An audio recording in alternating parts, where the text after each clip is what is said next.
Shalom, peuple de Dieu. Nous sommes encore là pour vous parler du mystère de la parole qui bénit, la parole qui délivre, la parole qui nous introduit dans notre destinée. Vous avez compris qu'il s'agit bel et bien de votre émission autour de la parole. Comme à l'accoutumée, je ne suis pas seule.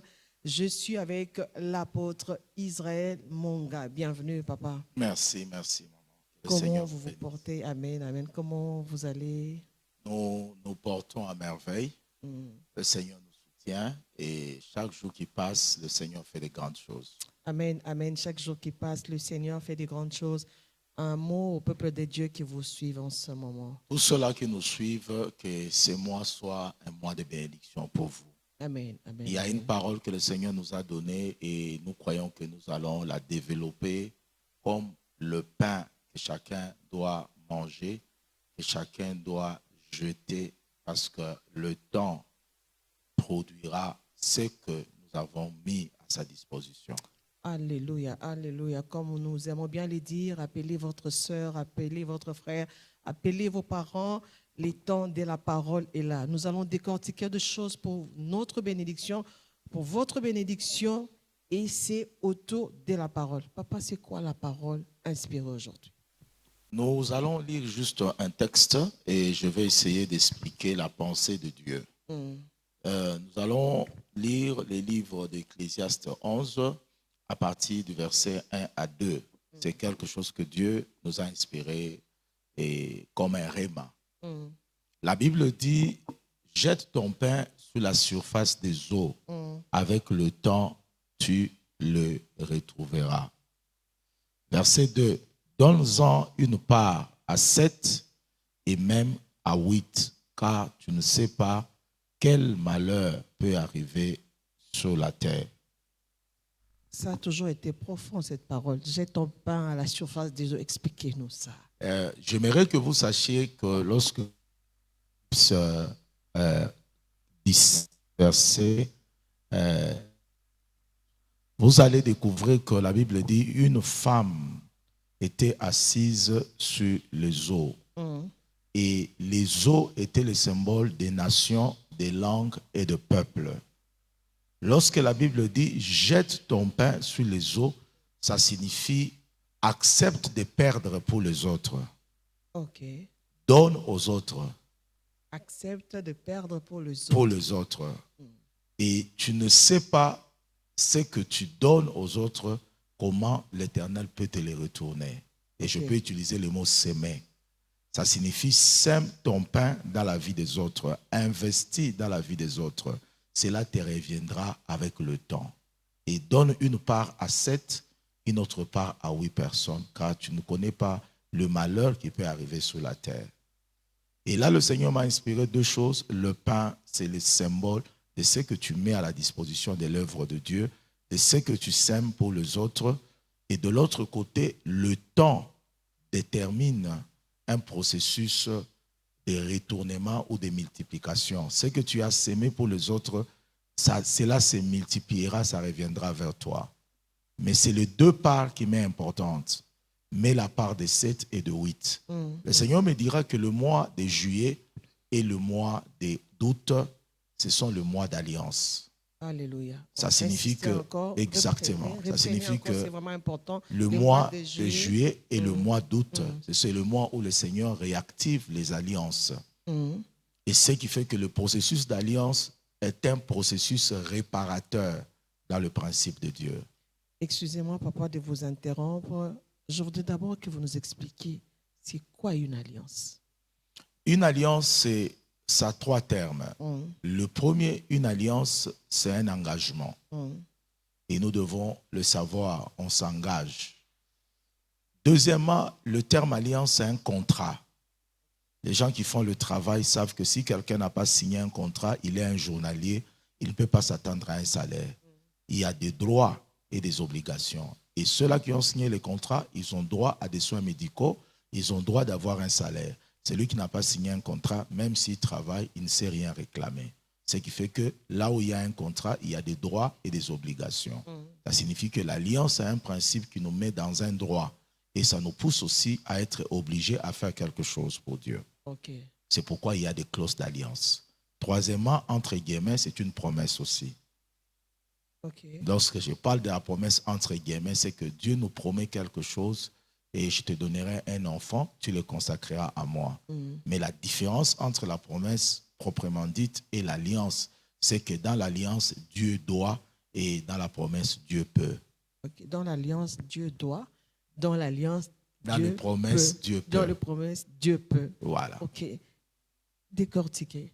Alors pour moi, le 8e mois et le 7e mois, comme la Bible le dit, ce sont des moments stratégiques où le Seigneur veut que chaque chrétien pose un acte d'alliance pour préparer tout ce qui peut venir dans l'avenir. Un malheur peut venir, un combat peut venir. Cela doit nous trouver dans une alliance. Je prends l'exemple d'une dame que j'ai lu qui est médecin, qui s'appelle Rebecca Brown, qui a écrit « Libérer les captifs » parce que je suis un homme de délivrance. Okay. Cette femme a démontré que le Seigneur a envoyé un ange pour lui apparaître et lui dire que pendant la fête de la pleine lune, parce que ça sera le 9 août, la pleine lune, qui est une fête où les sorciers saisissent pour faire des grandes réclamations dans la vie des serviteurs. Et beaucoup de serviteurs de Dieu meurent pendant cette période-là. Il y a beaucoup de destruction parce que c'est une fête stratégique. C'est lorsque la lune se présente pleinement. Cela est en relation avec le monde de la sorcellerie. Le Seigneur les avertira que Satan est en train de réclamer leur vie et que Dieu n'avait pas d'autre moyen de les protéger que le demander d'entrer dans une alliance avec lui. Et ce qui fait que vous voyez déjà que pendant qu'ils ont traité l'alliance et lorsque la nouvelle lune est arrivée, malgré les incantations, malgré les oppressions qu'ils ont connues, cela n'a abouti à rien. Et c'est là que je dis à tous ceux-là qui me suivent, le mois de juillet et le mois d'août, le Seigneur veut que vous entrez dans un principe réparateur et protecteur qui est l'alliance. Alléluia. Mais qui intervient dans l'alliance? L'alliance, c'est un engagement entre deux personnes.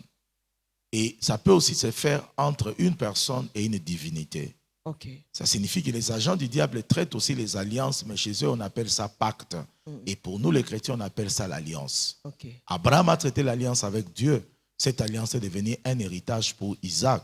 Isaac a donné l'héritage à Jacob. Jacob à toute la nation d'Israël. Dieu, c'est un Dieu des alliances. C'est là qu'ils m'entendent. Dieu, c'est un Dieu des alliances. Ce qui fait que l'alliance est faite avec Dieu. Et dans ces cas précis, le mois de juillet, le mois d'août, le Seigneur veut que les gens entrent dans une nouvelle alliance par rapport à ce que le diable est en train de faire ou de planifier dans le jour qui vient. Alléluia. Donc, le Seigneur insiste Exactement. sur l'alliance. Sur l'alliance. Ok. Continue. Et ce qui fait que l'alliance étant un contrat, un engagement, il y a des clauses des deux côtés. Seigneur, si tu me donnes un enfant mâle, moi, je te le consacrerai. C'est la question que j'allais poser. Comment doit se traiter cette alliance entre le peuple de Dieu et Dieu lui-même? Exactement. L'alliance se traite à partir d'un mot qu'on utilise souvent. Le mot alliance vient du mot qui signifie bara. Et le mot bara en hébreu signifie créer. Ça signifie que Dieu a l'habitude de créer au travers les alliances. Ça signifie que le mot alliance vient du mot bara qui signifie créer. Et c'est elle qui donne une signification de l'alliance qui signifie Bérit. Bérit vient du mot bara. Ça signifie que chaque fois que Dieu traite une alliance, c'est pour une création. Chaque fois qu'il traite alliance, c'est pour recréer tout ce que tu as perdu. Alléluia, alléluia. On reprend un peu. Oui. Chaque fois que Dieu traite une alliance, c'est pour une création. Pour une création. C'est pour nous restaurer ce que nous avons perdu. Exactement. Okay. C'est pourquoi j'ai insisté en disant que l'alliance est un principe réparateur dans le royaume. Alléluia. Il faut insister, c'est important. Et surtout que nous sommes au début du mois. Exactement. Je veux dire à ceux-là qui ont eu des combats, ceux-là que Satan a tourmentés, ceux-là qui ont perdu quelque chose de cher. Je vous prêche un Dieu réparateur. Amen. Le mois de juillet, le mois d'août, je vois le Seigneur recréer un autre mariage. Je vois le Seigneur recréer le travail. Je vois le Seigneur recréer la santé. Amen. Et c'est lui qui dit Amen 3 fois. Là où tu es, que Dieu recrée tout ce que tu as perdu au nom de Jésus. Amen, amen, amen. Donc, l'alliance est un principe réparateur parce que l'alliance est née du terme qui signifie bara. Ok. J'insiste encore, papa. Comment doit se traiter cette alliance? Comment doit se traiter cette alliance? comme je l'ai dit en d'autres termes, cela relève d'abord de ces mots bara. Comment traiter l'alliance avec Dieu? La première des choses, l'alliance se traite au travers un sacrifice. Un sacrifice. Voilà, je vais expliquer cela. La Bible dit, il faut assembler-moi ceux-là qui ont traité mon alliance par le sacrifice. Ça signifie en d'autres termes, lorsqu'on parle du sacrifice, on parle de la douleur. Lorsqu'on parle de la douleur, on parle de la circoncision. Et j'insiste, la circoncision est un symbole d'alliance qui a engagé deux personnes. D'un côté, Abraham, de l'autre côté, Dieu. Dieu avait besoin d'une nation. Il ne pouvait pas avoir une nation sans avoir une personne. Alors Dieu est allé chercher notre patriarche Abraham en disant, écoute, va-t'en de ton pays, de ta patrie, à partir de toi, je vais créer une postérité qui formera une nation. De l'autre côté, Abraham avait besoin d'avoir un enfant parce qu'il était un homme stérile et il venait dans une famille là où il y avait l'idolâtrie. Ce qui fait que d'un côté, Abraham avait un problème de stérilité et de postérité. J'ai besoin d'un enfant. De l'autre côté, Dieu avait besoin d'une nation. Il avait besoin d'un homme. Lorsqu'on parle d'une alliance, on voit les sacrifices. Exactement, c'est comme ça que ça commence déjà. Et le sacrifice est fait du côté de l'homme. Exactement, et du côté de Dieu aussi. Et du côté de Dieu aussi. Oui, Dieu est mort pour nous. Il est mort pour nous. Il est entré dans une alliance avec l'homme. Il fallait qu'il meure pour qu'il entre avec l'homme. De l'autre côté, Abraham devait quitter son pays, sa patrie, sa famille pour obéir dans ce que le Seigneur disait. Et pour le peuple de Dieu qui est en train de nous suivre en ce moment, quel est le sacrifice qu'il doit faire pour traiter cette alliance avec Dieu? La première des choses, ils doivent savoir que l'alliance est basée sur des clauses. Ok. Quelles sont les faiblesses que vous avez rencontrées dans votre famille? Quels sont les problèmes que vous êtes butés, dont vous êtes incapable de surmonter? Je vous conseillerais de chercher quelqu'un de plus fort qui a déjà vaincu ce que vous n'avez pas encore vaincu. Traitez l'alliance avec lui. Les uns, dans une famille, il n'y a pas de mariage. Les autres, dans une famille, il y a totalement la sécheresse et la stérilité.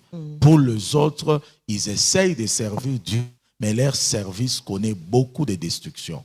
Ça signifie que tout ce dont vous êtes incapable de franchir et de réaliser par vous-même, vous avez besoin d'aller vous associer à quelqu'un de plus fort. Et maintenant, lorsque vous allez vers lui, lui vous dira, d'accord, de pouvoir vous aider dans ce que vous êtes en train de faire, mais moi aussi j'ai une préoccupation. J'ai besoin d'un prophète qui va oindre le roi. Et c'est là que le Seigneur Anne entre dans une alliance en disant, si tu me donnes moi un enfant, je suis satisfait, mais de l'autre côté, je te retournerai ces premiers enfants pour que tu aies un prophète qui va oindre le roi. Donc il y a la part de Dieu, il y a la part de l'homme, il y a le sacrifice que Dieu doit faire, il y a le sacrifice que l'homme doit faire. Là, papa, je suis un peu confuse par rapport à la manière d'aller voir un homme plus fort que nous. Oui. Alors, quand il voulait traiter alliance avec Abraham, qui est-ce qu'Abraham est allé voir? Abraham n'était pas allé voir. Comment je peux expliquer en ce moment-là? Je vais expliquer ceci. La question que vous demandez, c'est qui vient vers l'autre pour traiter l'alliance? Ça signifie que c'est dans le tout des deux côtés. La Bible dit que Dieu cherche un homme qui peut se tenir à la brèche. Qui cherche? C'est Dieu. Anne a besoin d'un enfant. Qu'est-ce qu'elle a fait? Elle est allée chercher à Silo. Ça signifie que lorsqu'il y a le principe d'alliance, cela dépend de deux mouvements. Ah, ok. Ça signifie qu'il y a des moments où Dieu a un plan, il cherche un homme. Et Dieu trouve l'homme, il exige d'entrer en alliance avec lui. La Bible dit qu'il a cherché quelqu'un, il a trouvé David, l'homme selon son cœur. Et il a exigé à David de traiter l'alliance avec lui. De l'autre côté, l'homme, lorsqu'il trouve que les choses ne marchent pas, il est persécuté, il n'arrive pas à dormir, la famille est détruite, il a besoin qu'il y ait la réparation. Il doit aller dans le temple chercher Dieu comme Anne en disant, moi je suis stérile, j'ai besoin que toi, Dieu, tu me donnes un enfant. Là, c'est très important, chers téléspectateurs. Vous qui nous suivez de partout dans le monde, l'apôtre vient de le dire, les besoins est de part et d'autre, du côté de Dieu et du côté de l'homme. Vous qui êtes dans les besoins, c'est le mois d'août. Dieu vous attend pour traiter une alliance avec lui.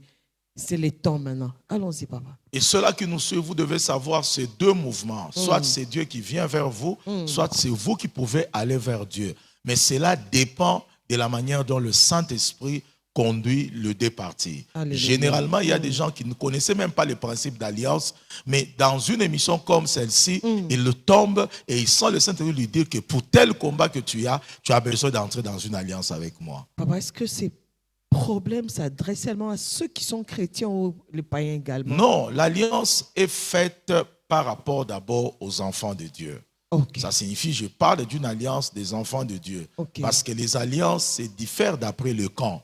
Dieu ne traite pas l'alliance avec les gens qui sont dans l'autre camp. Je peux donner une explication simple.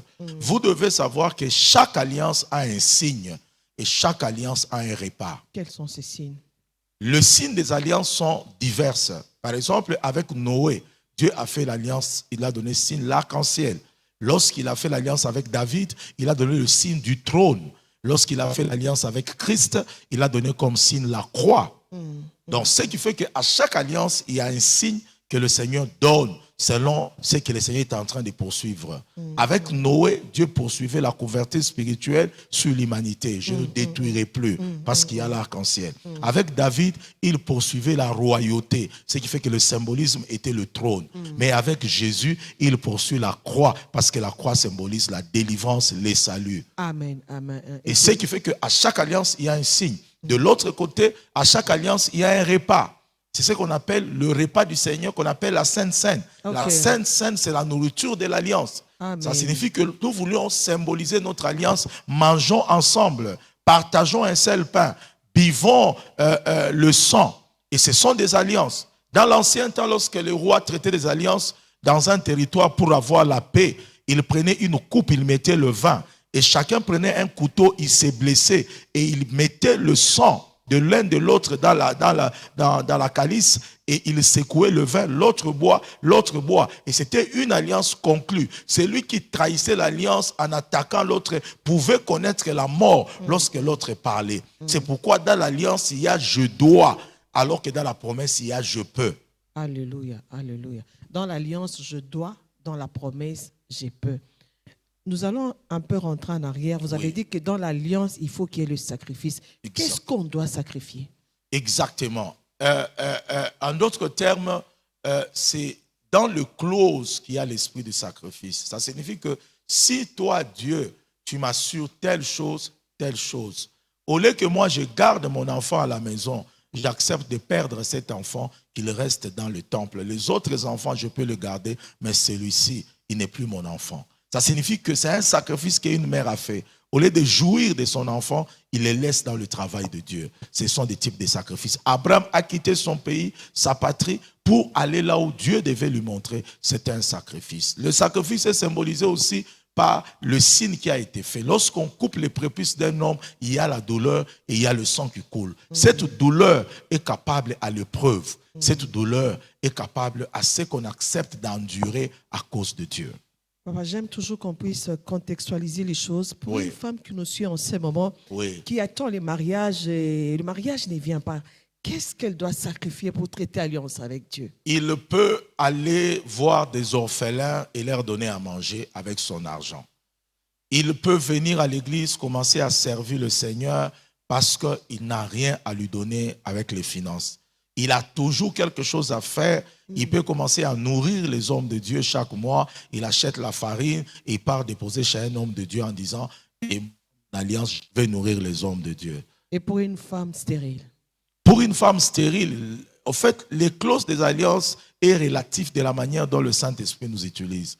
Il y a quelqu'un qui est par exemple stérile, mais qui n'a pas de moyens, mais qui peut aller dans son église, il commence à nettoyer l'église. En disant, Seigneur, moi, je veux vraiment que tu me donnes le moyen. Moi, j'ai fait une alliance. Ta maison sera toujours propre, mais souviens-toi de moi et de ma famille. Et pour une famille qui est oppressée par l'ennemi? Une famille qui est oppressée par l'ennemi, il a besoin d'une couverture spirituelle. C'est l'alliance de Noé. Et cette famille-là peut poser certains actes qui leur permettra. Par exemple, ils peuvent construire la maison de Dieu. Seigneur, nous construisons ta maison. Ils peuvent apporter les ciments à l'église. Que chaque fois qu'il y aura construction quelque part pour l'œuvre de Dieu, nous serons là pour essayer de faire. S'il n'a pas de moyens, il peut aller aider, ramasser les blés, Soutenir là où la construction des intérêts de Dieu s'est faite. Donc, il y a autant d'exemples que je peux donner, mais il y a 5 domaines là où l'homme est appelé à faire les alliances pour permettre au royaume de Dieu d'avancer. Le premier, c'est l'œuvre de Dieu. Dieu est sensible à son œuvre. Tout celui qui s'attache à Dieu, à son œuvre dans une alliance, le Seigneur agrée cette alliance-là. Le deuxième, c'est le serviteur de Dieu. À chaque fois qu'un serviteur de Dieu est soutenu, nourri, béni, Dieu ne reste pas indifférent. Ah, il faut répondre, c'est très important ce que vous dites là. Oui. L'œuvre de Dieu. Le serviteur de Dieu. Troisième. Et puis la veuve. Et puis la veuve et les orphelins. Ça signifie que... Là, ça entre dans la troisième catégorie. Troisième catégorie. Lorsque la veuve est soutenue, l'orphelin est nourri, à ce moment-là, le Seigneur peut introduire quelqu'un dans une alliance. Alléluia. Quatrième, c'est les vieillards. Les hospices des vieillards, ceux-là qui n'ont pas la force, ceux-là qui sont fatigués, aller les laver, aller les nourrir, prendre soin d'eux, ça touche les cœurs de Dieu. C'est là le secret que les gens ignorent. Exactement. Et le sixième, et le dernier plutôt, c'est un étranger sans asile. Quelqu'un qui vient des États-Unis ou qui vient de l'Afrique du Sud, où habiter, il souffre, vous le voyez dans la rue, vous lui donnez un logement, vous le logez, vous le soutenez. Ça touche les cœurs. Aujourd'hui, c'est difficile pour nous, enfants de Dieu, de prendre soin des étrangers. Oui, c'est là il y a plusieurs facteurs, mais Dieu regarde l'intention du cœur. Il regarde l'intention du cœur. L'acte qui est posé, si tu le fais par amour, Dieu peut t'introduire dans une alliance. La Bible dit, vous avez été étrangers. Vous avez été étrangers en Égypte. Vous avez été étrangers aussi. Peuple de Dieu, l'homme de Dieu est en train de nous parler du secret de l'alliance avec Dieu. Si vous voulez aller loin, je vais encore récapituler. Il parle d'abord de l'œuvre de Dieu. Qu'est-ce que vous faites dans la maison de Dieu? Est-ce que vous venez croiser les bras ou vous travaillez pour l'avancement de l'œuvre de Dieu? Oui. La deuxième catégorie, c'est les serviteurs. Le serviteur de Dieu. Il faut venir en aide aux serviteurs de Dieu. Troisième catégorie, prendre soin des veuves et des orphelins. Nous avons beaucoup de veuves qui nous entourent. Ils sont là, à côté de nous. Est-ce que nous prenons soin d'eux?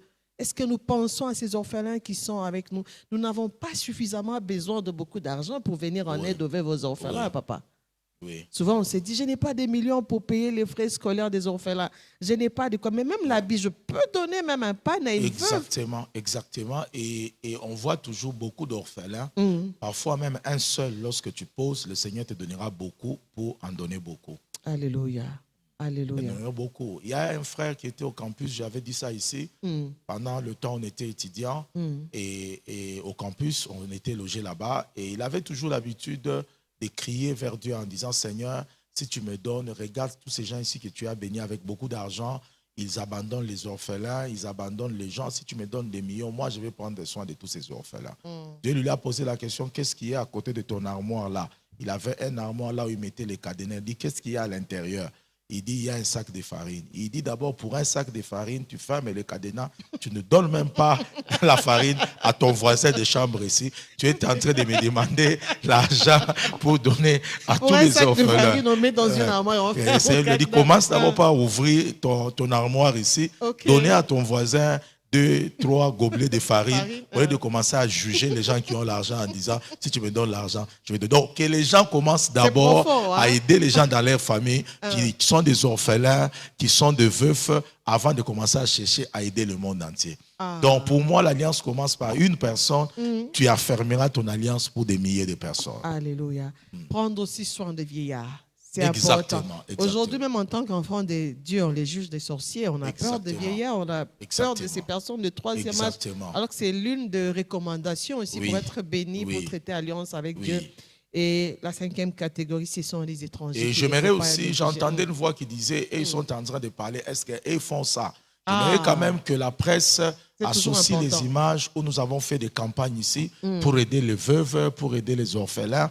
Nous sommes allés dans les orphelinats, on est allé à Goma. On essaie un peu de balancer ces images-là. Je crois que toutes ces images-là sont là pour voir comment affermir une alliance. Pas par orgueil, pas pour montrer ce que nous faisons, mais en exemple, nous qui sommes en train de prêcher les autres, est-ce que nous faisons cela? Et nous sommes en train de faire cela. Nous avons encore un voyage vers Kamina, où s'il y a des gens qui se disent, nous voulons entrer dans cette opération, ils peuvent nous contacter sur les numéros qui sont là, qui peuvent entrer dans une alliance avec Dieu en apportant leur farine, en apportant leurs finances s'ils veulent le faire. Et l'alliance est basée sur ces choses-là. En tout cas, je pense que c'est une occasion à saisir. Oui. L'appel est lancé. Nous vous attendons. Nos numéros sont là au bas de l'écran. Oui. Vous avez quelque chose, vous avez de l'argent, mais vous ne savez pas comment l'utiliser. Bien, nous sommes là pour le recevoir avec joie, afin de les partager avec les orphelins, les veuves et les étrangers. Vraiment, Dieu ne manquera pas de vous bénir. Papa, et c'est ce que j'appelle jeter ton pain. À la surface des eaux, partagé à 7 et à 8. Donc pour moi, l'alliance, c'est l'équipe perd gagne.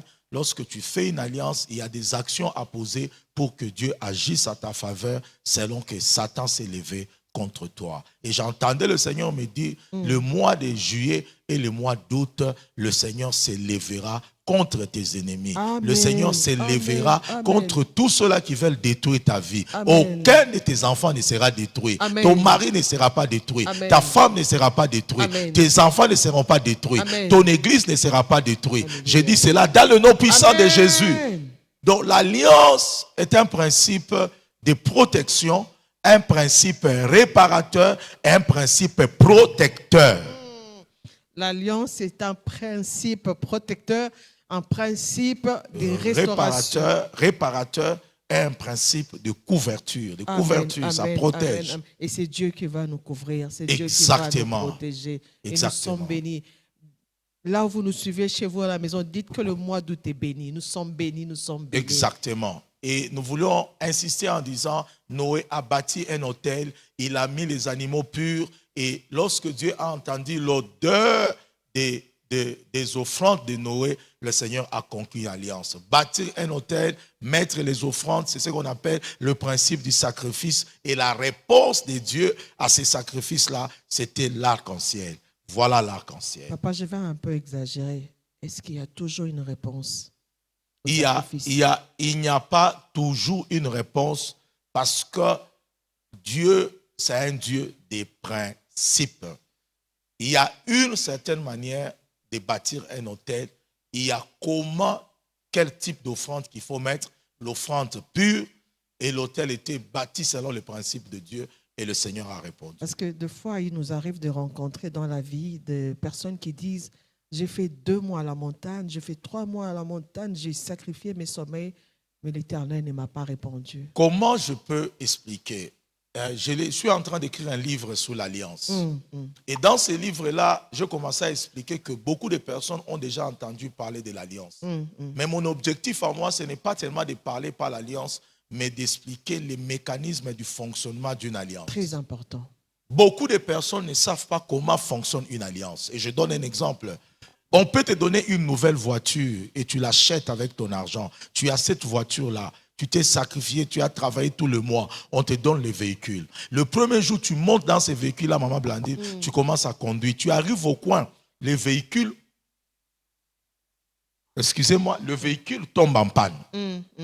Et tu prends le téléphone, tu commences à appeler, cherchez-moi un mécanicien. Mais pourquoi toi-même, le véhicule t'appartient, tu as payé le prix pour l'acheter. Pourquoi tu ne descends pas, tu ouvres les capots pour arranger ce qui ne marche pas? Tu connais conduire, mais tu ne connais pas comment fonctionnent les pompes, les alternateurs. Tu ne connais pas. Mais je préfère que les gens soient des chauffeurs mécaniciens. Alléluia. Je préfère que dans l'alliance, les gens soient des chauffeurs mécaniciens. Une alliance est comme un véhicule pour lequel tu as payé le prix et tu l'as obtenu. Beaucoup de personnes ont traité des alliances, mais ne savent pas comment fonctionnent les alliances. Alléluia. Alléluia. Et c'est pourquoi je suis là. Ce n'est pas un terme que les gens n'ont jamais entendu. Mais les gens ne comprennent pas la profondeur de cette grande bénédiction que le Seigneur nous a donnée. Mais ils ne savent pas comment cela fonctionne. Ils ne connaissent pas sa profondeur. Alors il faut les aider aujourd'hui. Exactement, c'est important. Donc mon objectif, c'est de connaître les fonctionnements. C'est pourquoi j'utilise des termes hébreux pour montrer d'abord l'alliance lui-même. Dieu l'a instituée par quel objectif? Dieu a l'objectif de créer des nouvelles choses. Il est écrit, je créerai des nouvelles terres. Que Dieu crée des nouveaux mariages dans vos familles. Qu'il crée des nouveaux travails, des nouveaux ministères, de nouveaux dons. Amen. Amen. Amen. Comment fonctionnent les alliances? Les alliances est une technologie spirituelle planifiée dans les Écritures. L'alliance est un principe actif que lorsque nous l'appliquons dans notre vie, nous avons des résultats sûrs. Alléluia. Alors aujourd'hui, nous avons besoin que vous nous aidiez à ne plus être dans l'ignorance par rapport à l'alliance. Exactement. Et je veux que vous soyez des chauffeurs mécaniciens. Alléluia. Alors, donc lorsque ça bloque, vous êtes capable d'aller réparer. Un homme sur un highway, et il est en train de conduire une voiture Ford. Il arrive, la voiture s'arrête en plein highway. C'était aux États-Unis. Et puis il regarde, il dit, qu'est-ce que je vais faire? Il commence à bricoler, il commence à appeler. Il voit un véhicule s'arrêter à côté, un homme blanc descendre, lui poser la question, qu'est-ce qui ne va pas? Il dit, ma voiture s'est arrêtée. Il dit, ouvre les capots. Il entre, il bouge quelque chose, il dit, essaie de démarrer. Il bouge encore, ça démarre et la voiture a démarré. Et puis, il dit, comment tu as fait? Il dit, non, j'ai arrangé quelque chose, ferme les capots. Il dit, maintenant tu pars, quel est ton nom? Il dit, non, c'est M. Ford. Il le salue, il démarre sa voiture, il part. Ça signifie qu'il regarde sa voiture, c'est Ford. Celui qui est venu réparer, c'est M. Ford. Ça signifie que celui qui est venu réparer, c'est celui qui a créé ces moteurs-là. Il connaît comment ça fonctionne. Je veux que ceux-là qui m'entendent, qu'ils sachent que celui qui a créé le principe de l'alliance, c'est Dieu. Amen. Il n'y a qu'au travers sa parole que vous pouvez réparer toutes les alliances foutues, des choses que vous avez qui ne fonctionnent plus. Oh, Dieu m'a abandonné. Il ne t'a pas abandonné. Tu n'as pas compris comment il fonctionne.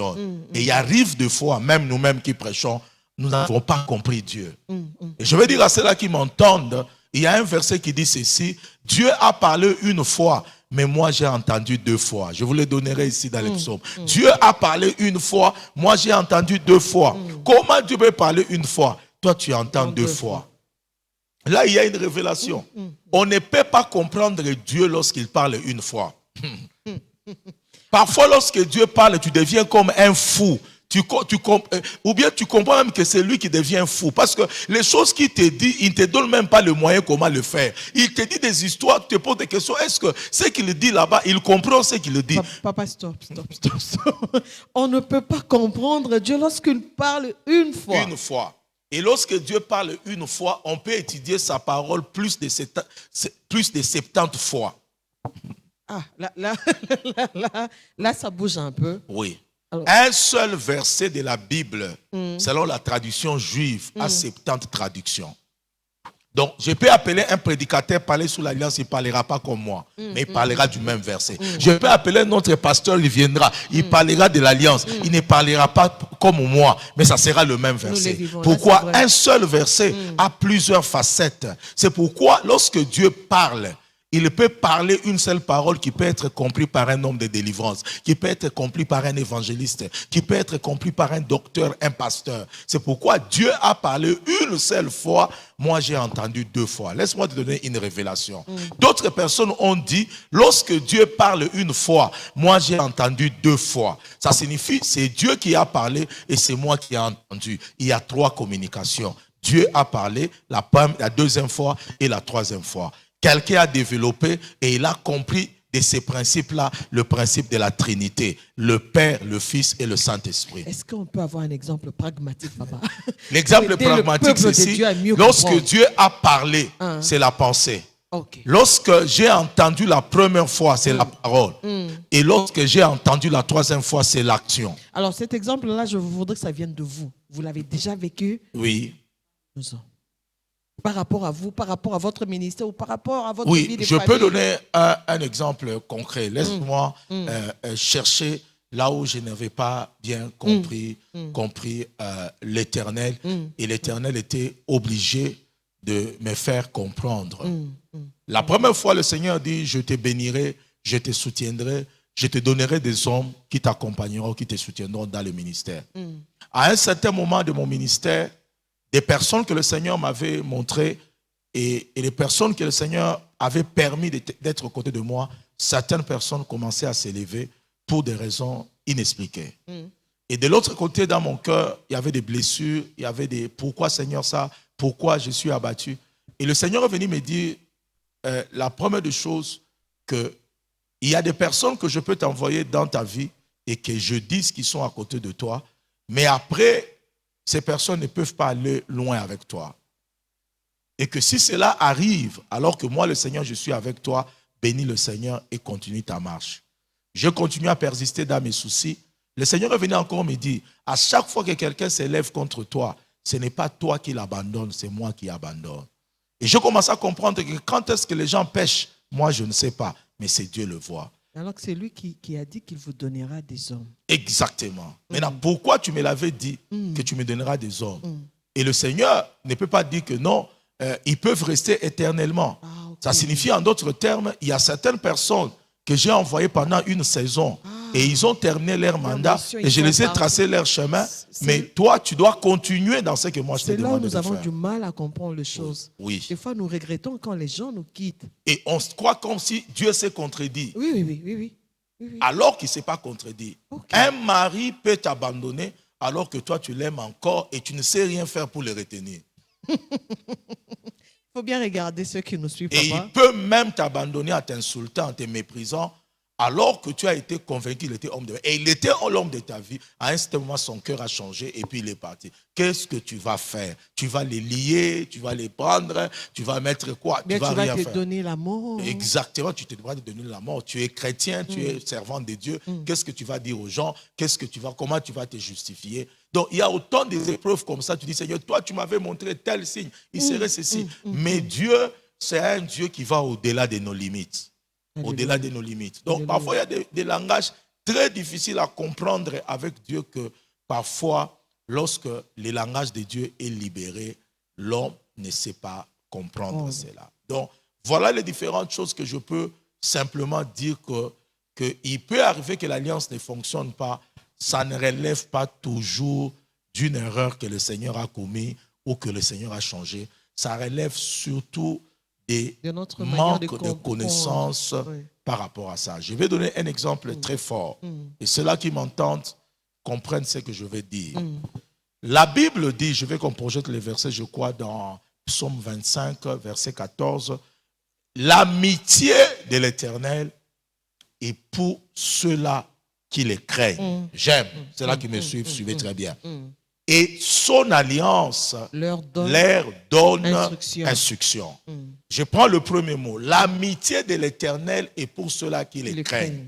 Le mot amitié dans d'autres versions est remplacé par la pensée secrète de l'Éternel et pour ceux-là qui les craignent. Alors Dieu réunit l'amitié avec la pensée secrète. Ça signifie que la pensée secrète de Dieu est pour ceux-là qui les craignent. C'est ce que la Bible parle de l'amitié. Lorsque les gens sont amis, il y a certaines choses qu'ils se disent qu'ils ne disent pas aux autres. Exactement. Et c'est la profondeur de cette amitié qui fait que Dieu te communique quelque chose qu'il n'a pas donné aux autres. Et ce qui fait que lorsqu'il te donne ça, il te fait confiance. Il dit, cacherai-je à Abraham ce que je fais faire? Certainement, dans mon plan, Abraham deviendra un grand.